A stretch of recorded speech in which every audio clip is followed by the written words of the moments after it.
So yeah, today I want to talk a little bit about reason or this idea of reason because it's everywhere. In fact, it's even in part of this talk, right? There's a supposed reason of why this talk is maybe, although yes and no. And there's this idea that there has to be a reason for something. And when we start to look at deconstructionalism, which is a philosophy of the late 1900s, uh, we see in this that really a large part of the reason that things are is just because they are, and because something or another has forged that way forward.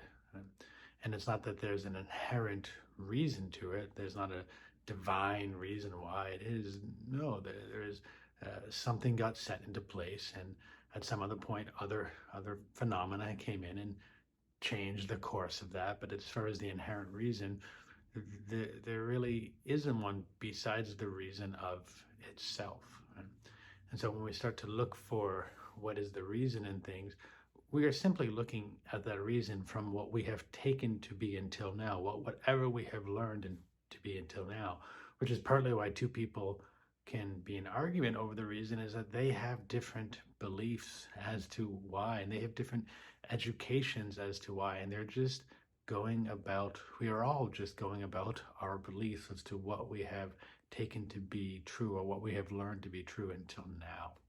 And so when we're looking for reason in things, really there is no reason besides the fact that it has happened.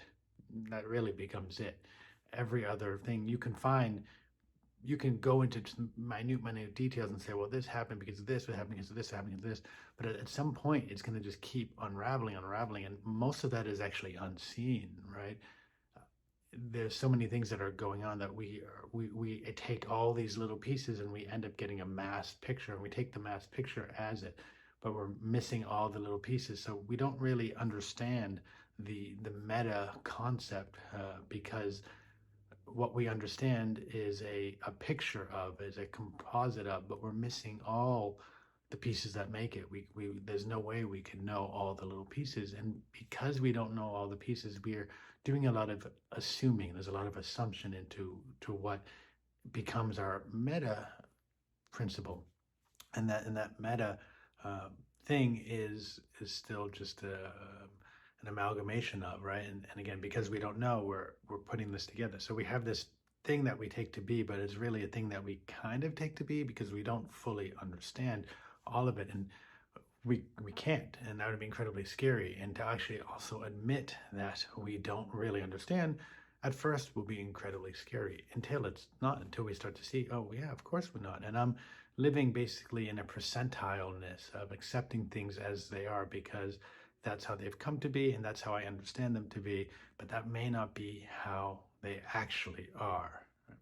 And within that area, that's where I, at least for right now, for me, I understand where health lies. Health lies not in an acceptance or an abidance to anything, but an allowance to largely an unknown.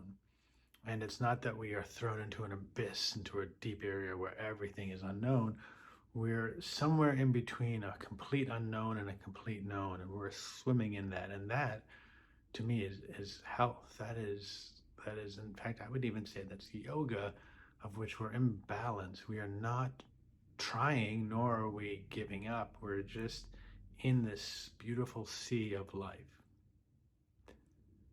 My guess is for some, this will make no sense, and that's totally cool. And for some of you, it may make sense. And for some of you, it may not make sense right now, and later it will make sense. And that's all great. And you can contest and say, no, Andrew, this is why I don't think so, blah, blah, blah. And I'm happy to hear, happy to take whatever I've taken to be, which is a belief of no belief, except for the belief of no belief. Happy for that to shift because yeah, I'd love answers beyond that. I can't understand them at this point based on everything I've understood before now, but you might have something. So that's how we grow information. I would love it. I enjoy my ideologies being poked at because it allows me to see where are the boundaries and where could the boundaries be. And staying within my own boundaries just keeps me the same, and that's not really fun. So poke away, and see, could that be? Could there be really no belief except for the belief of no belief? Which really means there's no reason except for the reason that it simply is. Try it on, see how it fits.